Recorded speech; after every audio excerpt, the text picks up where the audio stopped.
नमस्कार साथियों, मैं हूं कुलदीप जहांगीर। कैसे हैं आप सब? सभी को गुड मॉर्निंग। चलिए, तो दोस्तों अपन बात कर रहे थे मनोविज्ञान के बारे में, और मनोविज्ञान में अपना यूनिट फर्स्ट चल रहा था, जो आप पहले वाली क्लासों में देख चुके होंगे। और अपने संज्ञानात्मक विकास का सिद्धांत की अपन बात कर रहे थे। सभी ऑनलाइन आ जाएंगे जल्दी से जल्दी और वीडियो को शेयर कर देंगे।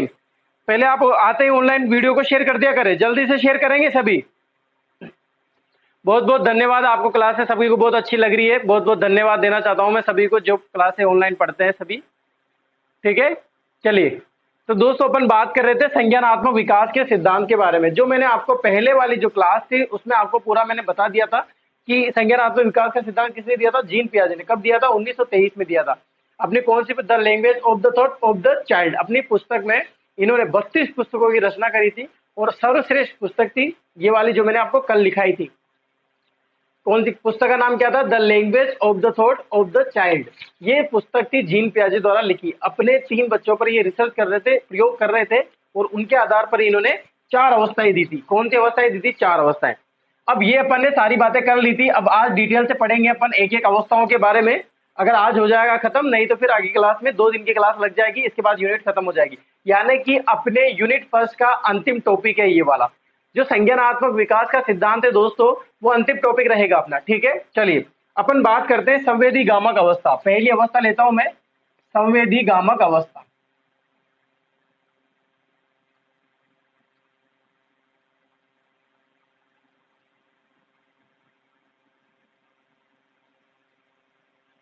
जीन पियाजे द्वारा लिखी गई पहली अवस्था है संवेदी गामक अवस्था। सबसे पहले बात करते हैं इसकी उम्र सीमा की।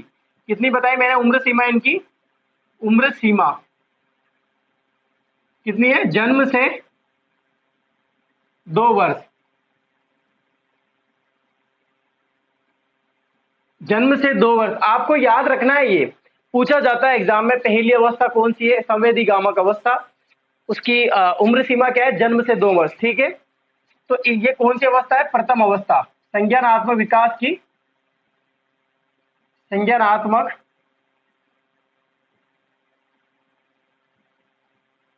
विकास की प्रथम अवस्था कौन सी दोस्तों? प्रथम अवस्था। तो आपको ध्यान रखना है प्रथम अवस्था कौन सी है। ठीक है, दूसरी बात करें इसमें गत्यात्मक। इसमें लिखा हुआ है गामक। गामक का मतलब क्या होता है? गत्यात्मक। गत्यात्मक विकास में तीव्रता होती है, तीव्रता होती है। कौन से विकास में? गत्यात्मक विकास में तीव्रता पाई जाती है। किस विकास में? संवेदी गामक अवस्था। जो पहली अवस्था है संवेदी गामक अवस्था, उसमें गत्यात्मक विकास की तीव्रता पाई जाती है। यानी कि बालक चलना फिरना, दौड़ना, इसके बाद बात करें लुढ़कना, इनके माध्यम से सबका विकास होता है बालक का। मैंने बताया था ना आपको पिछले, सिंपल सा है। देखो पहले अपन ने कल बात कर ली, कितनी इजी तरीके से बात करी। अब यहां पर नॉर्मली समझोगे आप। गत्यात्मक विकास यानी कि शारीरिक क्रियाओं के माध्यम से, शारीरिक क्रियाओं के माध्यम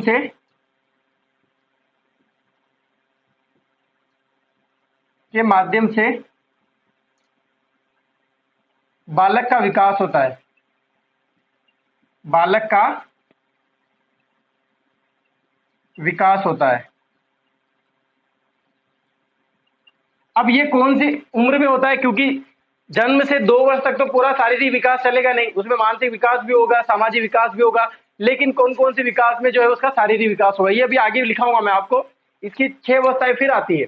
6 अवस्थाओं में आपको यही बताया जाएगा कि पहली 1 से 1, जन्म से 1 माह तक, 1 से 4 माह तक, 4 से 8 माह तक, 8 से 16 माह तक, ये सारी चीजें आपको बताई जाएगी। अभी आप वेट करो तब तक। ठीक है, संवेदी गामक अवस्था पहली। संवेदी का अर्थ होता है बहुत ही नाजुक स्थिति में होता है बालक इस अवस्था में, बहुत ही नाजुक अवस्था में होता है।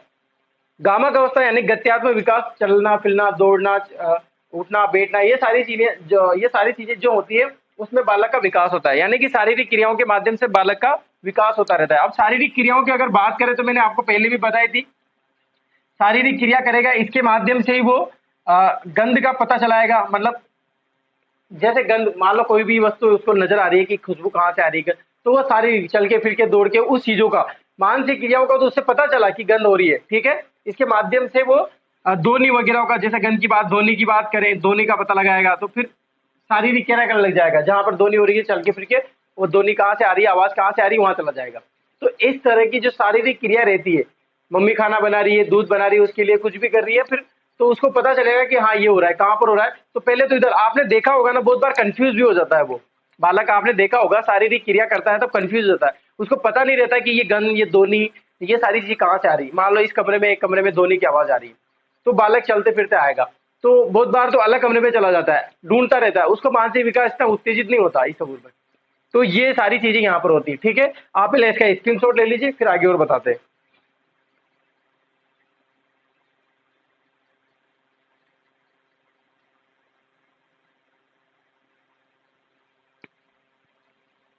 मिटा दूं, चलिए।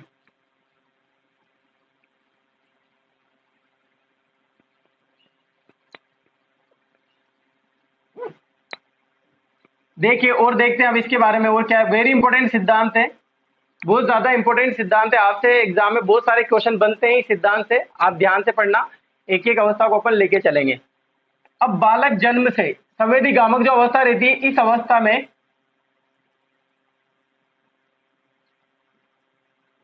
अवस्था में जन्म के प्रथम माह में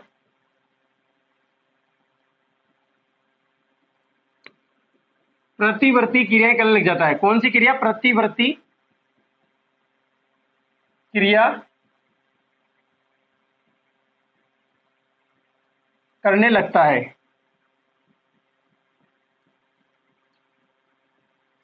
कौन सी क्रिया करने लगता है? प्रतिवर्ती। अब प्रतिवर्ती क्या है इसके बारे में समझना। देखो यहां पर मैंने लिखा संवेदी गामक अवस्था में, मैं डिटेल से बात बता रहा हूं आपको, और संवेदी गामक अवस्था को आगे लेके चल रहे हैं। और मैंने आपको बताया कि इस अवस्था में जन्म के प्रथम माह यानी कि एक माह में, प्रथम माह का मतलब एक माह में, एक माह के अंदर अंदर प्रतिवृत्ति क्रिया करने आरंभ कर देता है, यानी कि इसका क्या करने लग जाता है? आरंभ कर देता है। क्या कर देता है? आरंभ कर देता है। कौन सी क्रियाओं का? प्रतिवर्ती क्रियाओं का। अब प्रतिवर्ती क्रियाएं क्या है इसके बारे में समझना।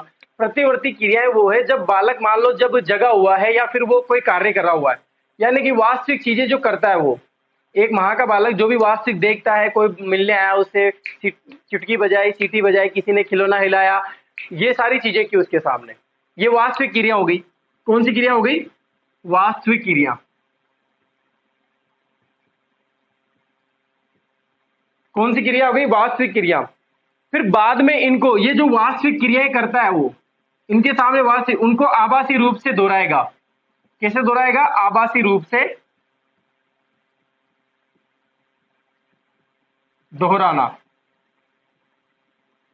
क्या करना? दोहराना। यानी कि वास्तविक रूप से की गई क्रिया, क्या बोल रहा हूं मैं, वास्तविक रूप से की गई क्रिया जब उनका बाद में आभासी रूप से दोहराने लग जाता है तो उसको बोलते हैं प्रतिवर्ती क्रिया। और ये कब से हो जाती है? एक माह में, जन्म के एक माह में प्रारंभ हो जाती है, ठीक है।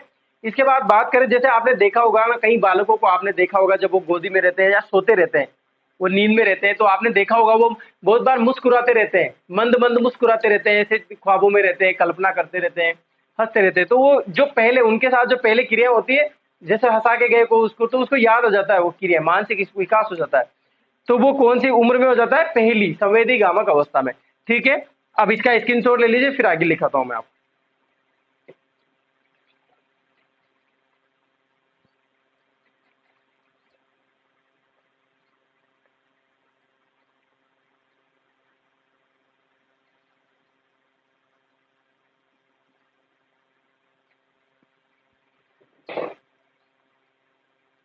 मिटा दूं, चलिए। तो इस अवस्था में प्रतिवर्ती क्रियाएं करने लग जाता है। प्रतिवर्ती क्रिया का मतलब समझ में आया? वास्तविक क्रियाओं को बाद में आभासी रूप से दोहराने लग जाता है। जैसे बाप नींद में मुस्कुराने लग जाता है, क्लियर है। इसके बाद अपन बात करें, जैसे अंगूठा चूसने लग जाता है, किसी चीज को देखकर आभासी करता है वो उस चीज को देखकर, ठीक है। इसके बाद बात करें अपन विभिन्न विभिन्न प्रकार की, आपने देखा होगा बालक जो विभिन्न प्रकार की आवाजें निकालते हैं, मम नम नन दन दन, ऐसे करते रहते हैं बालक। तो ये क्या होता है उनके साथ? ये होता है प्रतिवर्ती क्रियाएं करने लग जाता है। क्या बोलते हैं इनको? प्रतिवर्ती क्रियाएं। जैसे नींद में मुस्कुराना, विभिन्न प्रकार की आवाजें निकालना, नम नम नम नम तम तम तम, पता नहीं क्या क्या करते रहते हैं बालक, और हंसते भी रहते हैं, मंद मंद मुस्कुराते रहते हैं, पता नहीं चलता कि जैसे मुस्कुरा रहा है इसके अंदर क्या चल रहा है, ऐसा पता नहीं चलता। तो वो ये सारी चीजें करने लग जाते हैं। तो आपने देखा होगा ये जो क्रियाएं होती है, अंगूठे चूस रहता है, एक अंगूठा मुंह में रहता है उसके, लार टपकाने लग जाता है, बहुत बार लार टपका देता है वो, बार बार चेहरे में से उसके हाथों में लार टपकती रहती है। तो ये लार टपकाना, नींदों में मुस्कुराना, इसके बाद ये सारी चीजें क्या होती है, ये होती है प्रतिवर्ती क्रियाएं। इनको क्या बोलते हैं मेरे भाइयों, प्रतिवर्ती क्रियाएं बोलते हैं इनको। ठीक है, क्लियर है यहां तक, समझ में आया सब? ठीक है, अब बात करें इसके बाद इस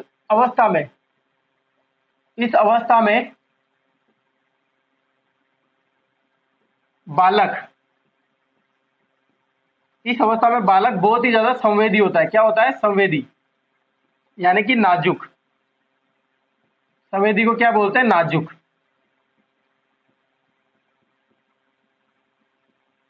संवेदी होता है, ठीक है, यानी कि बहुत अधिक तीव्र से ग्रहण, जो भी क्रिया करता है, जो भी सीखने की क्रिया को, सीखने की क्रिया तीव्र गति से सीखता है, तीव्र गति से करता है,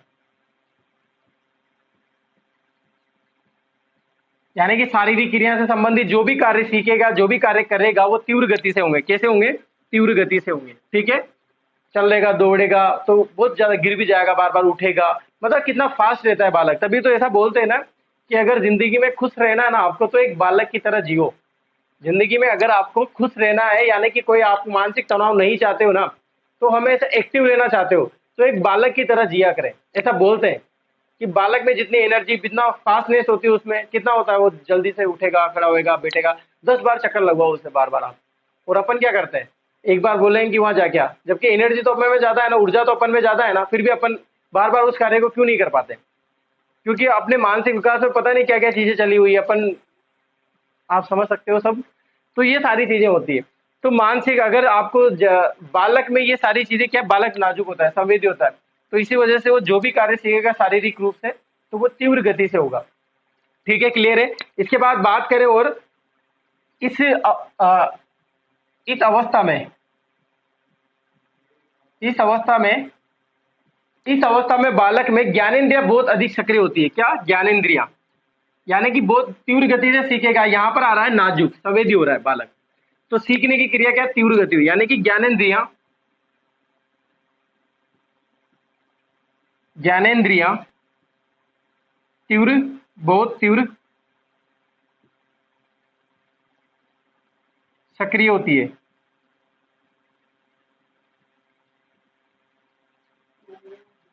और ज्ञानेंद्रिया क्या होगी? बहुत सक्रिय रहेगी। तो इसमें बालक क्या सीखेगा? बहुत जल्दी सीखेगा, फास्ट सीखेगा, जल्दी सीखेगा। ठीक है, इसके बाद बात करें, इस अवस्था में बालक में इस अवस्था में बालक में नकल करने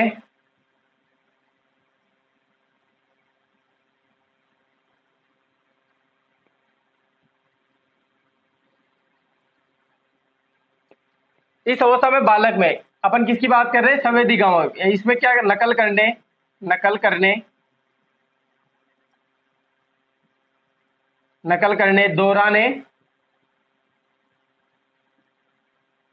दोहराने की प्रवृत्ति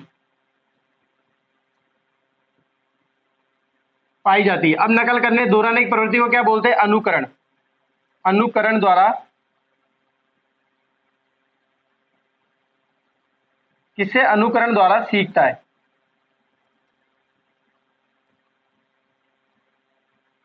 किससे सीखेगा? अनुकरण द्वारा। लेकिन अनुकरण का पूर्ण रूप से विकास नहीं होता, यानी परिपक्वता नहीं आती इसमें।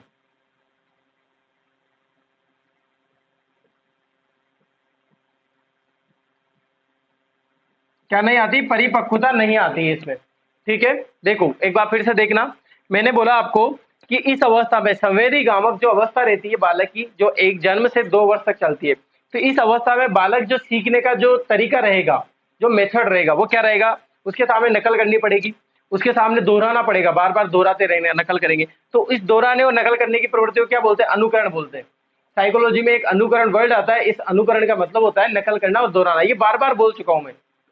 देखो, जो ये अवस्था चली हुई है, आपको लग रहा होगा कि सर अवस्था पढ़ाने के बाद विकास के सिद्धांत आ रहे हैं, तो वो सारी चीजें ऐसी हो रही है जो अवस्थाओं में भी कॉमन थी, यहाँ पर भी कॉमन थी। बिल्कुल कॉमन रहेगी, क्योंकि अवस्था पढ़ने के बाद सिद्धांत बताए गए। तो सिद्धांत बताए गए तो इस सिद्धांत का मतलब ही तो यही था कि हर मनोवैज्ञानिक ने अलग अलग सिद्धांत बताया, उनके अनुसार जो अवस्थाएं थी उनको किस तरह से पार्टीशन किया है उनका, और किस तरह से इन्होंने बताया गया है। इनका कहना यह था कि मैं 4 अवस्थाओं में, जैसे संज्ञानात्मक विकास का सिद्धांत दिया जीन पियाजे द्वारा, तो इन्होंने 4 अवस्थाएं दे दी कि 4 अवस्थाओं में बालक के कौन कौन से विकास किस किस अवस्था में मेरे अनुसार ये होता है। तो ये पढ़ना पड़ेगा अपन को। बार बार चीजें वही आ रही है जो पढ़ चुके हैं, जो बता चुका हूं मैं आपको पहले पूर्ण क्लासों में, पहले की पूर्व जो क्लासें थी अपनी, उसमें सारी बातें हो चुकी हैं। ये संवेदी का मतलब क्या होता है, अनुकरण का मतलब क्या होता है, अनुलोम का मतलब क्या होता है, सब सारी चीजें आ गई थी। तो नकल करना और दोहराने की प्रवृत्ति पाई जाती है, यानी अनुकरण द्वारा सीखता है, लेकिन अनुकरण का पूर्ण विकास नहीं होता है। यहाँ पर क्या नहीं होता, परिपक्वता नहीं आती। अनुकरण से सीख तो जाता है, लेकिन परिपक्वता नहीं पाई जाती। क्या नहीं पाई जाती, परिपक्वता। परिपक्वता कब आएगी, दूसरी वाली अवस्था में, जिसको क्या बोलते हैं, पूर्व संक्रियात्मक अवस्था बोलते हैं। पूर्व संक्रियात्मक अवस्था जो 2 वर्ष से 7 वर्ष तक चलती है, उसमें परिपक्वता आ जाती है अनुकरण द्वारा सीखने में। ठीक है, आप इसका स्क्रीनशॉट ले लीजिए, फिर दूसरी बात करते हैं।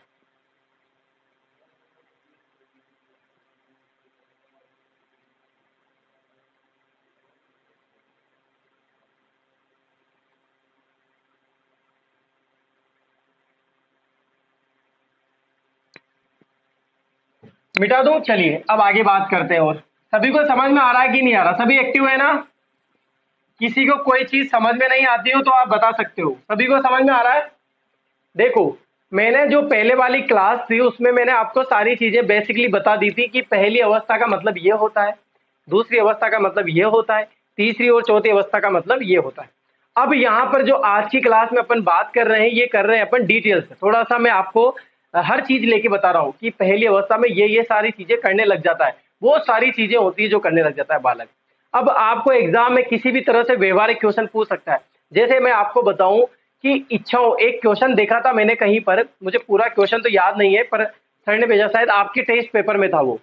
एक क्वेश्चन था कि इच्छाओं की पूर्ति करने लग जाता है बालक, कौन सी संज्ञानात्मक की कौन सी अवस्था है, यानी कि इच्छाओं के अनुसार वो जाने लग जाता है। तो वो पहली अवस्था आएगी संवेदी गामक, क्योंकि उसकी इच्छाओं पे अट्रैक्शन कैसे करता है, शारीरिक क्रियाओं के माध्यम, क्योंकि ये कौन सी कि सहज क्रियाएं करने लग जाता है, गामक क्रियाएं करने लग जाता है, शारीरिक क्रिया करने लग जाता है। अब ध्वनि कहाँ पर हो रही है, कहाँ पर गंध आ रही है, कहाँ पर खुशबू आ रही है, ये सारी चीजें इनके माध्यम से वो अपनी इच्छा की पूर्ति करने का जहां पर जाना होगा उसे। तो ये वाला क्वेश्चन था, शायद मुझे पूरा क्वेश्चन याद नहीं है, मैं आपको बता दूंगा। फिर भी वो जब भी अपन टेस्ट सीरीज स्टार्ट करेंगे तो उसमें मैं डाल दूंगा वो क्वेश्चन, वहां पर चर्चा करेंगे फिर अपन उसके बारे में। ठीक है, पहली अवस्था ये होगी। अब और बात करें कि इस अवस्था में बालक में वस्तु धैर्यता का गुण पाया जाता है। वस्तु धैर्यता, क्या बोला मैंने, वस्तु धैर्यता पाई जाती है। क्या पाई जाती है, वस्तु धैर्यता का गुण पाया जाता है। अब वस्तु धैर्यता क्या है, इसको समझना। देखो, अपनी समस्याओं को बालक अपनी समस्याओं को खुद हल करने लग जाता है, खुद हल करने लग जाता है, करने लग जाता है अवस्था के, क्या लिख रहा हूं मैं फिर, अवस्था के अंत तक। यानी कि इस अवस्था के अंत तक की मैं बात कर रहा हूं। क्या बोला मैंने, समझना, एक बार फिर से समझना क्या बोल रहा हूं मैं। संवेदी गामक अवस्था की अपन बात कर रहे हैं। संवेदी गामक अवस्था में बात कर रहा हूं कि बालक में वस्तु धैर्यता का गुण पाया जाता है। एक गुण का नाम लिखा है मैंने, वस्तु धैर्यता। अब वस्तु धैर्य का मतलब क्या होता है ये समझना। यहाँ पर समझ में आने की बात यह है कि वस्तु धैर्यता का मतलब क्या है, ताकि आपको कहीं पर भी कोई पूछे आपसे कि वस्तु धैर्यता का गुण क्या हो जाता है, तो वो आप बता सको। अपनी समस्याओं को खुद हल करने लग जाता है इस अवस्था के अंत तक। जैसे जैसे बात करना कि जैसे क्या है, ठीक है। जैसे मान लो उसके समक्ष कोई भी खिलौना कहीं पर भी रखा है, कोई सी उसके मतलब एक एवरेज तक मान लो उसका खिलौना जो है कहीं पर कोई ताक में रखा है, कोई बेड पे रखा है, कहीं ऐसी जगह रखा है जहां से वो ले सकता है, लेकिन उसको दिमाग लगाना है कि मैं इस खिलौनों को कैसे नीचे पढ़ दूं या कैसे मैं हाथ में लूं।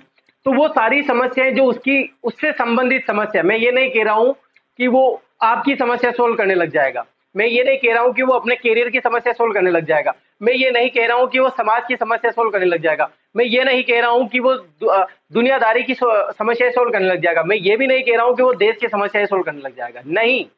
वसुधैर्यता का गुण मैं ये बता रहा हूं आपको कि इस अवस्था के अंत तक वो अपनी खुद की स्वयं की जो उससे संबंधित जो समस्या है वो हल करने लग जाता है। जैसे मान लो उसके खिलौना कहीं पर रखा है, तो दोस्तों उस खिलौने को डालना, उस पे रखना, बेड पे रखा है, वो पहुंच नहीं पा रहा है, तो उस बेड से उस खिलौने को नीचे उतारना आ जाता है उसको, कैसे भी करके चादर को खींच के ले आएगा, ताक में रखा है दोस्तों तो गिरा देगा, कहीं टेबल ले आएगा, छोटी सी टेबल ले आएगा, उस पर चढ़ने की कोशिश करेगा, बेड पे चढ़ने की कोशिश करेगा, कहीं भी कैसे भी तरीके से वो उस समस्या को सोल्व कर लेता है, अपनी समस्या को।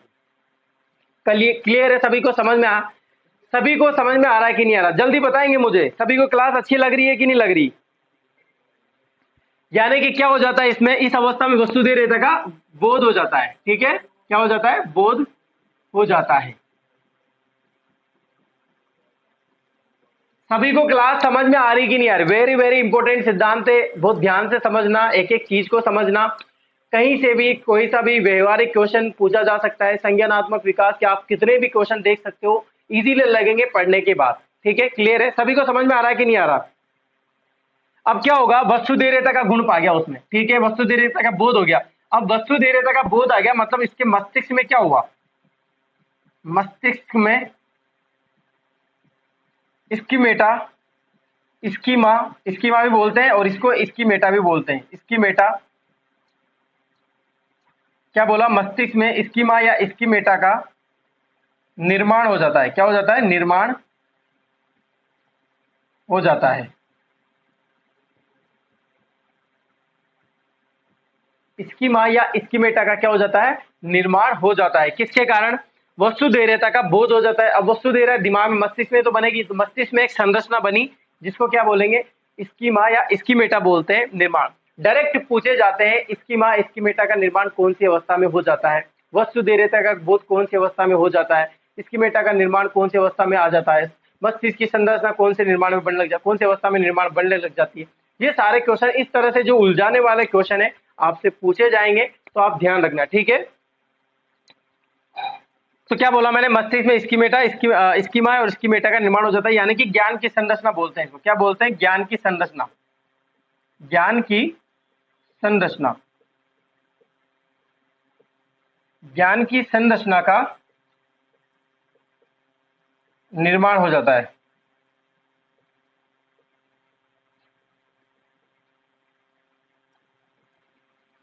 ठीक है, क्लियर है? चलो, तो यहां तक सभी को समझ में आया कि नहीं आया? सभी को क्लास कैसी लगी? जल्दी से कमेंट बॉक्स में लिख के बताएंगे मुझे, जल्दी से कमेंट बॉक्स में लिख के बताएंगे और क्लास के बारे में बताएंगे कि आपको ये पहली जो अवस्था मैंने अभी तक बताई, इसमें आपको कोई डाउट है कि नहीं है? जल्दी से बताइए, जल्दी से बताइए मुझे। ठीक है, चलो मिटा दे, आप इसका स्क्रीनशॉट ले लीजिए, फिर मिटाते हैं इसके बारे में।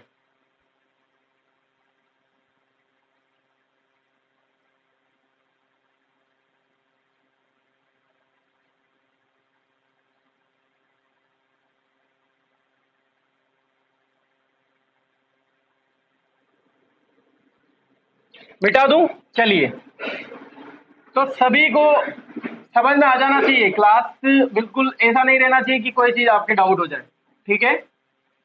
वेरी इंपॉर्टेंट है ये। लास्ट टॉपिक है अपने यूनिट फर्स्ट का, इसके बाद यूनिट नेक्स्ट यूनिट स्टार्ट कर देंगे अपन, ठीक है? चलिए, तो अब क्या बात करेंगे इसमें? देखो, संवेदी गामक अवस्था हो गई खत्म, ठीक है? अब इस अवस्था में जो उम्र सीमा दी हुई है, जन्म से 2 वर्ष, कितनी दी हुई है? जन्म से 2 वर्ष। तो ये उम्र सीमा जो है, इस अवस्था को भी बाद में एक उप अवस्था में बांटा गया है, उप अवस्था में बांटा गया है, उप अवस्था में बताई गई है, यानी कि जीन पियाजे ने उप अवस्थाएं बताई है। कितनी बताई है? 6। कितनी उप अवस्थाएं बताई गई है? यानी कि स्कीमा, वस्तुधैर्यता, स्कीमेटा का निर्माण हो जाता है, तो इसके अकॉर्डिंग, अकॉर्डिंग टू स्कीमेटा या स्कीमा, तो इसके आधार पर कितनी अवस्थाएं बताई गई है? 6 अवस्थाएं बताई गई है। 6 अवस्थाएं अपन लिख लेते हैं। पहले मैं आपको एक एक अवस्था के बारे में बताता हूँ। पहली अवस्था है प्रतिवर्ती, प्रतिवर्ती क्रिया अवस्था। नाम आया था पहले, आपको ध्यान होगा, प्रतिवर्ती क्रिया अवस्था।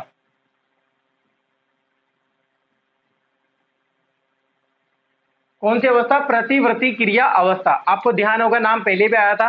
प्रतिवर्ती क्रियाएं करने लग जाता है बालक, जैसे लार टपकाना, अंगूठा चूसना, नींद में मुस्कुराना, इसकी सारी चीजें क्या होती है? प्रतिवर्ती क्रियाएं। अब ये कब से होती है? 0 से, यानी कि जन्म से 1 माह, जन्म से 1 माह के अंदर होती है। यहां से प्रारंभ कर देता है, इसमें करता है सबसे ज्यादा इस क्रिया को। ठीक है, अब प्रतिवर्ती क्रियाएं समझाने की जरूरत नहीं है ना। अगर आप ध्यान रखो तो एक चीज ध्यान रख लेना, सबसे ज्यादा जो प्रतिवर्ती क्रियाएं करता है वो अंगूठे चूसने वाली। ठीक है, चूसने की क्रियाएं सबसे ज्यादा करता है प्रतिवर्ती क्रिया। ध्यान रखना, इस चीज को लिखाने की जरूरत नहीं पड़नी चाहिए। जो प्रतिवर्ती क्रियाएं रहती है उसमें सर्वाधिक जो बालक करता है वो रहती है चूसने की क्रिया। ठीक है, क्लियर है? ये होती है प्रतिवर्ती क्रिया। इसके बाद सेकंड नंबर की बात करें अपन, व्रतीय अवस्था। कौन सी आती है? व्रतीय अवस्था।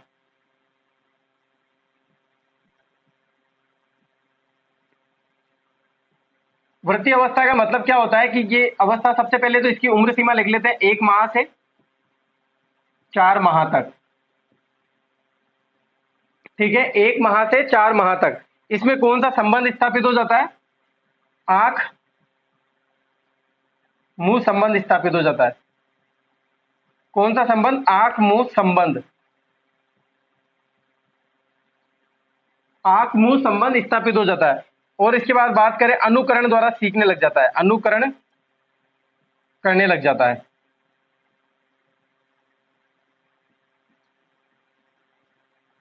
ये होती है अनुकरण की प्रारंभिक अवस्था, जिसको क्या बोलेंगे? व्रतीय अवस्था। ठीक है, ये सारी चीजें किसने बताई थी? जीन पियाजे के द्वारा।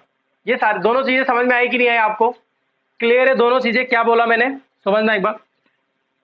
संवेदी गामक जो अवस्था है उसकी कितनी अवस्थाएं? 6 उप अवस्थाएं हैं। कितनी उप अवस्थाएं? 6, जिसमें मैंने आपको पहली बताई प्रतिवर्ती क्रिया अवस्था। प्रतिवर्ती क्रिया अवस्था के बारे में आपको डिटेल से बता चुका हूं। क्या होती है प्रतिवर्ती क्रिया? मतलब जो वास्तविक क्रिया करता है बालक, जिस अवस्था में वास्तविक क्रिया करने लग जाता है उसको बाद में वो आभासी रूप से दोहराने लग जाता है। जैसे लार को टपकाने लग जाता है, लार को जैसे, क्योंकि वो माँ का दूध पीता रहता है तो बाद में वो प्रतिवर्ती क्रिया आभासी रूप में करेगा वो, तो इसीलिए तो बार बार मुंह भी हिलाता रहता है। आपको देखा होगा आपने, अपन उंगली भी डालेंगे उसके तो वो बिल्कुल प्रतिवर्ती क्रिया करने लग जाएगा। इस तरह की चीजें आपको पता होगा सारी चीजें। दूसरी आती है व्रतीय अवस्था। आपसे एग्जाम में इस तरह से पूछा जाएगा कि आंख मुंह संबंध कौन सी उप अवस्था का भाग है, तो आपका आंसर क्या आना चाहिए? व्रतीय अवस्था। आंख मुंह संबंध कौन सी अवस्था का भाग है, तो आपका आंसर क्या आना चाहिए? संवेदी गामक अवस्था।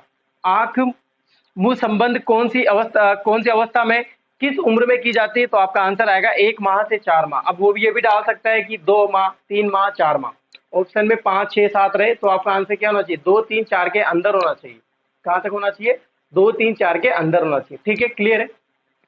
तो ये होती है सारी किसके अनुसार? जीन पियाजे के अनुसार। ठीक है, आप इसका स्क्रीनशॉट ले लीजिए, फिर आगे लिखाता हूं मैं आपको।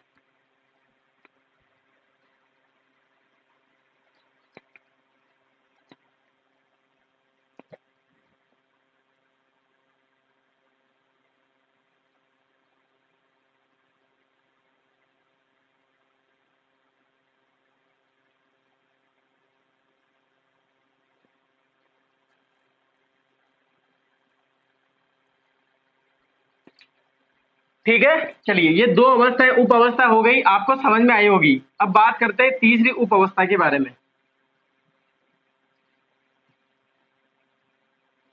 बहुत बड़ा सिद्धांत है इसलिए टाइम ज्यादा लग जाता है, जैसे भी होगा कर लेंगे अपन, कोई दिक्कत नहीं। ठीक है, गौणीय व्रतीय अवस्था। तीसरी अवस्था है गौणीय या गौण व्रतीय अवस्था। आपको ध्यान रखनी है गौण व्रतीय अवस्था, इसकी उम्र सीमा भी आपको ध्यान रखनी है, और ये किसने बताई थी ये भी आपको ध्यान रखना है। 4 से 8 माह। कौन सी आएगी? 4 से 8 माह। ठीक है, अब इसकी बात करें, इसमें एक संबंध स्थापित हो जाता है जिसको बोलते हैं हाथ आंख संबंध। हाथ आंख संबंध।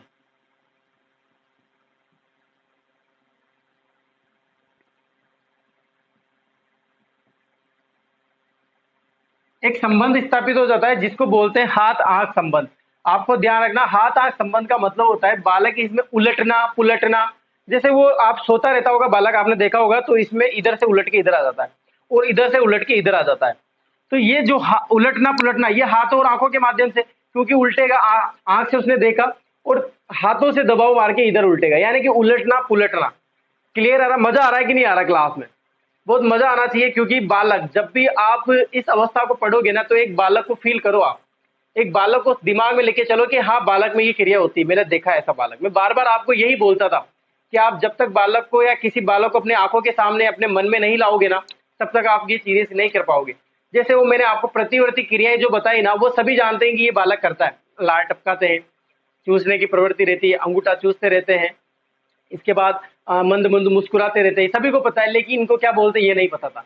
क्या बोलते हैं इनको? प्रतिवर्ती क्रियाएं बोलते हैं। जो भी वास्तविक क्रियाएं करता है उनको आभासी रूप से करने लग जाता है, ये सारी चीजें आभासी है उसके साथ। हाथ आंख संबंध का मतलब ये होता है कि इसमें उलटना पुलटना करने लग जाता है। बोलूंगा, लिखने की जरूरत नहीं है। तो आपसे एग्जाम में ये पूछा जाएगा कि हाथ आंख संबंध कौन सी अवस्था में करने लग जाता है? संवेदी गामक अवस्था की गोणीय वर्तीय अवस्था में, ठीक है। इसके बाद आएगा प्रतिक्रियात्मक अवस्था, 4th नंबर पे आएगा प्रतिक्रियात्मक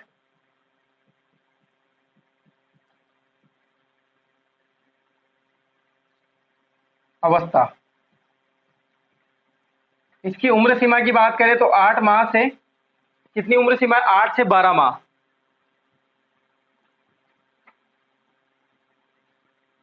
कितनी उम्र सीमा है? 8 से 12 माह।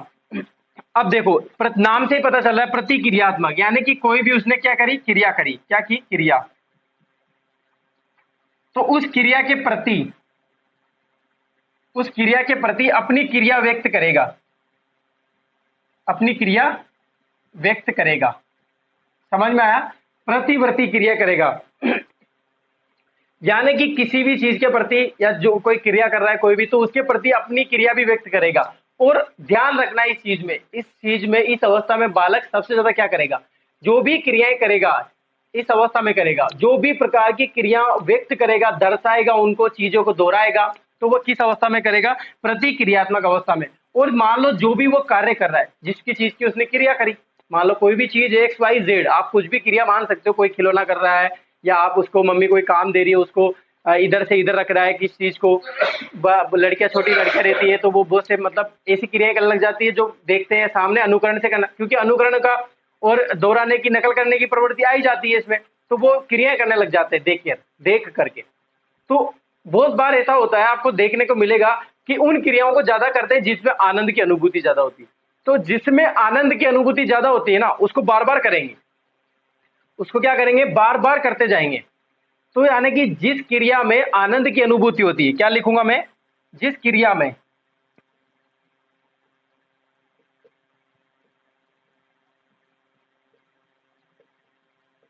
आनंद आता है, उसको बार बार करेंगे। क्या करेंगे? बार बार करेंगे। ठीक है, ये क्लियर हुआ कि नहीं हुआ? सभी को समझ में आया? यानी कि जिस क्रिया में वो, उसको मजा आता है, आनंद आता है, तो उसको बार बार दोहराएगा। तो ये हुई दो अवस्था आपकी। फिर से पहली अवस्था मैंने आपको बता दी, प्रतिवृत्ति क्रिया। उसके बाद मैंने वृत्ति क्रिया। तीसरी आएगी गौण वृत्ति अवस्था, जिसकी 4 से 8 माह तक अवस्था रहती है। इसमें हाथ आंख संबंध स्थापित हो जाता है, यानी कि लुढ़कना पुलटना, ये सारी चीजें आ जाती है इसमें। प्रतिक्रियात्मक, कोई भी क्रिया रखिए, उसके प्रति कोई क्रिया करेगा, कोई भी चीज रहेगी उसके प्रति कोई क्रिया करने लग जाएगा, और उस क्रिया को ज्यादा करेगा जिसमें आनंद की अनुभूति ज्यादा होती है। ठीक है, तो इसकी एज क्या है? 8 से 12 माह। सभी को समझ में आई ये सारी चीजें? 4 अवस्थाएं मैंने, 4 उप अवस्थाएं मैंने आपको बता दी है। चारों उप अवस्थाएं क्लियर हो जानी चाहिए। क्लियर है? सभी को क्लियर है? कोई भी समस्या हो तो आप मुझे बता सकते हो, कोई भी समस्या हो तो बता सकते हो आप। चलिए लिख लीजिए अब आप, फिर आगे बताता हूं मैं आप।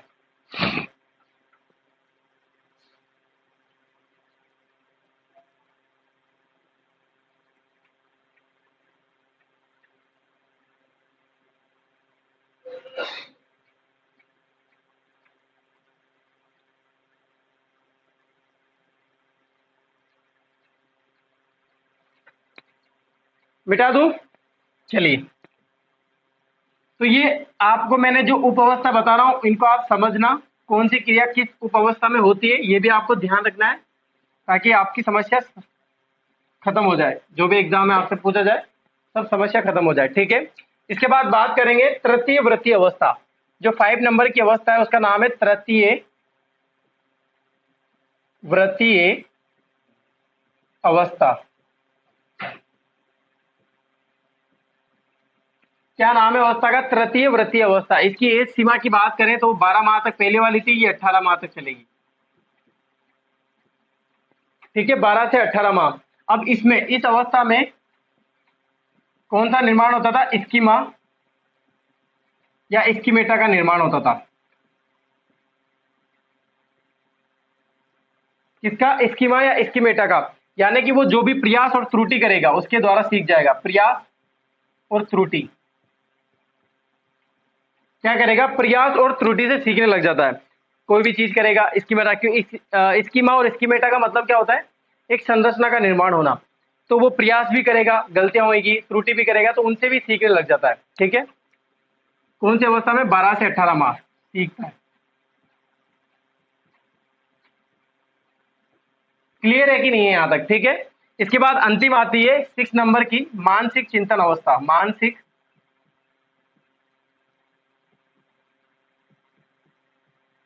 चिंतन अवस्था।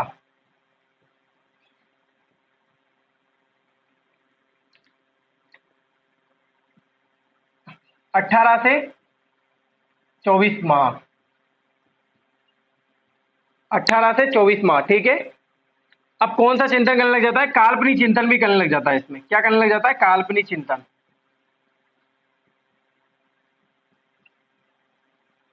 इतना ध्यान समझने की बात नहीं है। मानसिक चिंतन अवस्था पूछा जाएगा आपसे 18 से 24 माह, यानी कि लास्ट का जो अवस्था रहती है उसमें मानसिक चिंतन, यानी कि दिमाग में संरचना का निर्माण होने के बाद वो मानसिक चिंतन करने लग जाता है। काल्पनिक चिंतन, वही जो आपने दोहराई, कोई चीज दोहराई उसके बारे में काल्पनिक चिंतन भी करने लग जाता है। इसके बाद बात करें प्रत्यक्ष रूप से जो वस्तु दिखाई नहीं देती, हाँ, उसके बारे में काल्पनिक रूप से चिंतन करने लग जाता है इस अवस्था में। तभी तो आपको देखा होगा कि जो किशोर अवस्था और जो शेष अवस्था रहती है दोनों एक दूसरे से जुड़ी हुई रहती है।